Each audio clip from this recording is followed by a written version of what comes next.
ஃபைனலாக மணி, விஷ்ணு, அதுக்கப்புறம் தினேஷ் இவங்களுக்கு ஒரு ஆறுதலாக ஒரு பர்சன் வந்து வந்திருக்காங்க வீட்டுக்குள்ளே.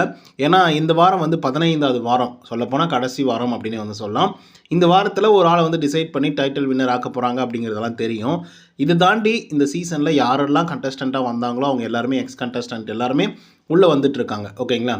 ஸோ இதுக்கிடையில் வந்து பார்த்திங்கன்னா பெருசாக வந்து யாரும் மணிச்சந்திராகிட்டேயோ, விஷ்ணுக்கிட்டேயோ, தினேஷ்கிட்டேயோ வந்து பெருசாக கான்வர்சேஷனே வந்து பில்டப் பண்ணல. குறிப்பாக அர்ச்சனா கிட்ட கூட பெருசாக வந்து பண்ணல. ஓகேங்களா? ஸோ அதை தாண்டி வந்து இவங்களுக்குள்ள ஒரு வருத்தம் இருந்துகிட்டே இருந்துச்சு. என்னடா இவங்க வர்றவனுங்கெல்லாம் அங்கேயே போயிட்டுருக்கானுங்க, வரவங்களாம் அங்கேயே போகிறானுங்க, நம்மக்கிட்ட எவனுமே பேச மாட்டேங்கிறானுங்க, எதுவுமே வந்து கேட்க மாட்டேங்கிறானுங்க அப்படிங்கிற மாதிரி ஒரு ஃபீலிங்கில் இருந்தாங்க. ஒருவேளை கூல் சுரேஷ் அண்ணா வந்தால் தான் நம்ம பக்கம் காற்றே அடிக்கும் போல், நமக்காக ஒரு ஆள் வராருன்னா கண்டிப்பாக அது கூல் சுரேஷாக தான் இருக்கும் அப்படிங்கிற மாதிரி யோசிச்சுட்டு இருந்தாங்க.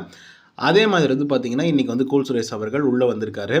அதை பார்க்கும்போது வந்து வேறு லெவலில் ஃபன்னாக செம்ம ஜாலியாக எனர்ஜெட்டிக்காக அவங்க ரொம்பவே ஃபீல் பண்ண ஆரம்பிச்சிட்டாங்க. உள்ளே போன உடனே என்னடா இப்போ வரைக்குமே ஒன்றும் ஏ டீமு பி டீமில் தான் இருக்கீங்க போல், நானெல்லாம் வெளியே வந்தோடனே செம்ம பயங்கரமான பிஸி ஆகிட்டேன் அப்படிங்கிற மாதிரி அவர் வந்து சொல்லிட்டுருக்காரு.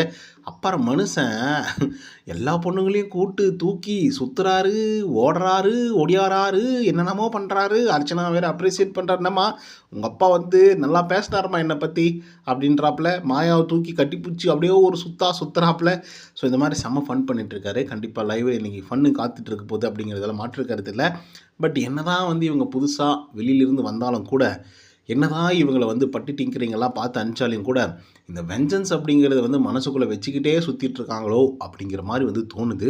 ஏன்னா வர்றவங்களாம் அப்படி தாங்க வராங்க. பொறுத்திருந்து பார்ப்போம் என்ன விஷயங்கள் நடக்குது அப்படின்னு சொல்லிட்டு. இந்த வீடியோ பிடிச்சிருந்தால் லைக் அண்ட் சப்ஸ்கிரைப் பண்ண மறந்துடாதீங்க. இதெல்லாம் ஒரு கண்டென்ட்டானு எடுத்து நீங்கள் பேசுகிறீடா அப்படின்னு சொல்லி நீங்கள் கேட்குறது எனக்கு புரியுது. வீட்டுக்குள்ளே வேறு எதுவுமே ஓடலை, அதுதான் பிரச்சனை இப்போ. நன்றி, வணக்கம்.